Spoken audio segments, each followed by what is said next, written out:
In the Back of the Book segment tonight, keeping America safe. A new Gallup poll shows fewer Americans than ever believe the U.S. military is the best in the world.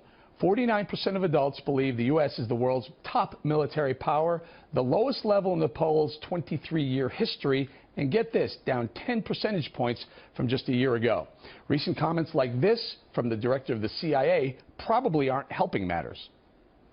If there was a major attack here and we had ISIS fingerprints on it, certainly this would encourage us to be even more forceful in terms of what it is that we need to do. If our policy after an attack in the United States would be to be more forceful, why isn't that our policy now, before an attack? Well, I think we're being as forceful as we can be and making sure that we're being surgical, though, as well. What we don't want to do is to alienate others within that region and have any type of indiscriminate actions that are going to lead to deaths of additional civilians.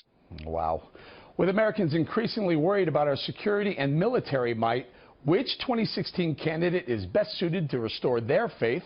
Joining us now to analyze from Palm Springs, Rick Grenell, former U.S. spokesman at the UN, and from Washington, Simon Rosenberg, president of the New Democrat Network. Simon, starting with you, my jaw dropped. When I saw that, I was more shocked than Scott Pelley when he heard John Brennan say, basically, let's wait until ISIS attacks us before we take them out, because we don't want to instigate the Muslims. I guess that's what he's referring to.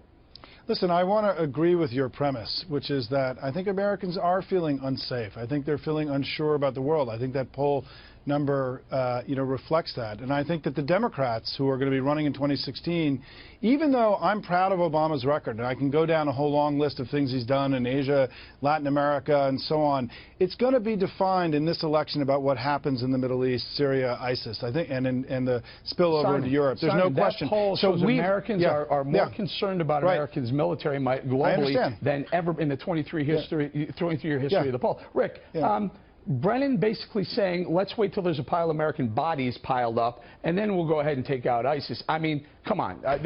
President Obama started this in 2009, did he not? Yeah, look, we saw it starting to mount in Syria, and he ignored it. What Brennan said there about being surgical, I think, is an absolutely correct statement. We want to be surgical. We don't want to carpet bomb, as some GOP candidates have said.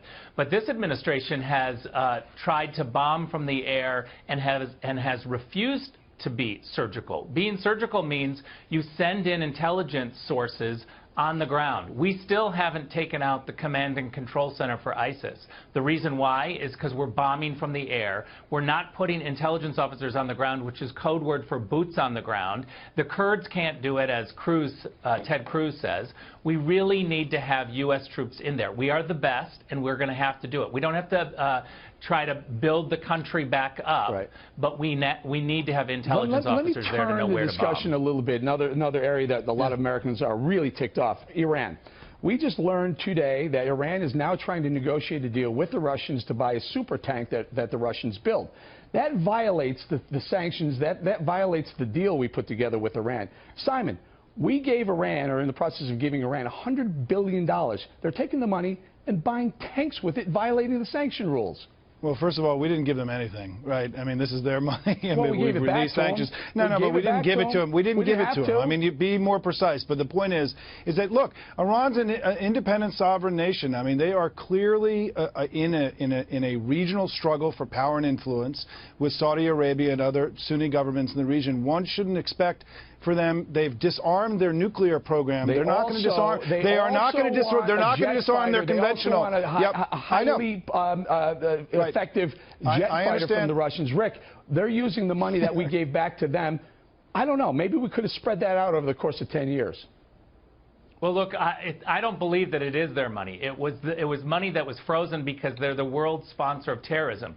If Simon wants to say that a terrorist organization that has a state sponsorship is allowed to get their money back because they're a sovereign nation, I think there's a lot of Democrats that would disagree with him. Just because Iran is sovereign doesn't mean that we have to go along and give them their terrorist money back. This deal from the very beginning has been violated almost on a weekly basis, but we have been unable to call it and say that the Iranians are violating it. I mean, you just look at Parchin. We're not inspecting military sites, but yet, you know, John Kerry says, oh, we were able to disarm them, and even Simon just said that they have leave it right there, been guys. disarmed. Rick and Simon, thank you very much.